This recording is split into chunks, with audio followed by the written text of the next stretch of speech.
50 कोंबड्या, 45 बकऱ्या, 8 गाई आणि काही गुराख ही एक्स गुराखी मानूया उभे आहेत. त्यांच्या पायाची एकूण संख्या त्यांच्या डोक्याच्या एकूण संख्येपेक्षा 224 ने जास्त आहे म्हणजे प्लस आहे. ठीक आहे, एवढी जास्त आहे. तर त्या याच्यात एकूण गुराखी किती म्हणजे काय म्हणायला लागेल की एक्स किती आहे तो. आता त्यांनी काय पहिल्यांदा समीकरण बनवू आपण. काय बनवायचं आहे ते लक्षात घ्या की समीकरण असतं कसं बनवता येईल. तुम्हाला जेव्हा एखादं समीकरण बनवायचं असतं थोडंसं लक्ष द्या काय करता. आलं का बरोबर. इथे पहिल्यांदा सांगितलं आहे की त्यांनी नाही काय सांगितलं, पायांची संख्या जी आहे पायांची म्हणजे मी काय म्हणताय पाय जे आहे पाय ती पायांची संख्या डोक्यांच्या संख्येपेक्षा डोक्यांची संख्या जी आहे डोकं यांच्या संख्येपेक्षा कितीने जास्त आहे बाळांनो. जास्त आहे म्हणजे प्लस आहे. किती जास्त आहे 224 ने जास्त आहे. एवढं कळालं हो सर. आता त्यांनी काय सांगितलं की बारकाईने लक्षात घ्या.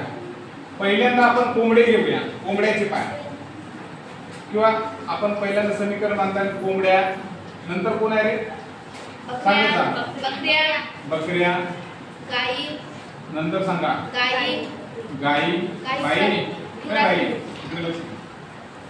काही गुराखी गुराखी हे एवढे जण बरोबर. आता डोकं तेवढ्यांच कोणाचं कोंबड्याचे डोके प्लस बकऱ्याचे डोके प्लस गाईचे डोके प्लस गुराख्याचे डोके आणि त्याच्या सगळ्यापेक्षा 224 जास्त हे विसरायचं नाही. आता कोंबड्याचे डोके पहा 50 जर कोंबड्या असतील 50 जर हे आता हे इकडलं पायाचं समीकरण आहे सगळ्यांचे पायाबद्दल बोलायचं. ठीक आहे.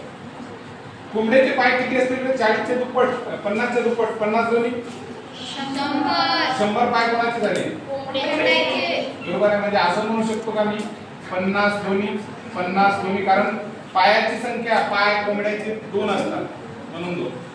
बकऱ्याला पाय 4 असतात म्हणून 4 न गुणणे. पण बकऱ्या किती येते एकूण 45. ठीक आहे.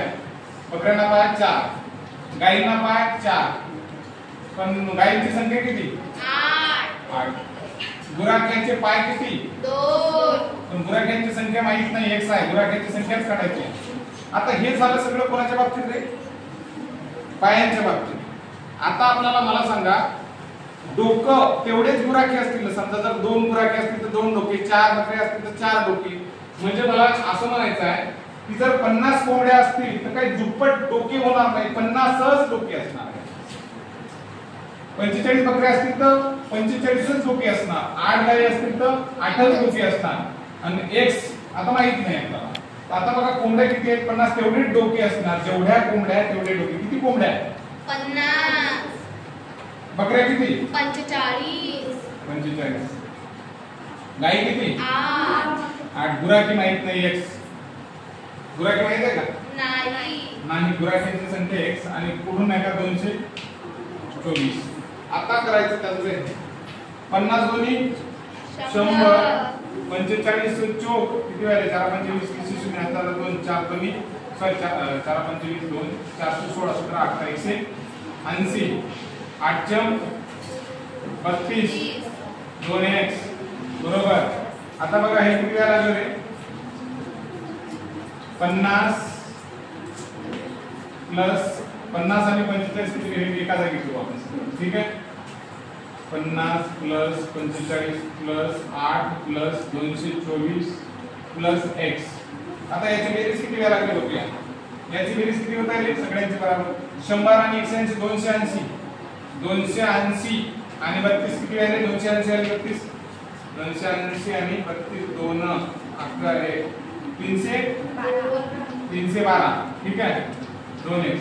याची किती होत आहे 50 45 8 आणि 224 8 आणि 4 12 13 14 15 16 17 16 17 1 6 6 4 10 10 2 12 1 3 327 अधिक x. आता बघा की हे 2x इकडे आहे 2x मधून तिथला x वजा केला आणि या 327 इकडे आहे 312 तिकडून गेले 2x मधून x गेला, x राहिला आणि 327 मधून 312 गेले, किती राहिले? 327 मायनस 312. 7तून 2 गेले, 5 राहिले, बरोबर आहे. आणि 2त गेले 1 राहिला, इथे 0 15. x ची व्हॅल्यू काय आली? 15. x ची व्हॅल्यू 15 आहे का आपले? हो तर सर. व्हॅल्यू 15. गुराख्यांची संख्या किती? गुराखी 25. एकूण किती आहे? 15. 15 आहे गुराखी. लक्षात येतं सर्वांना? हो सर. ओके.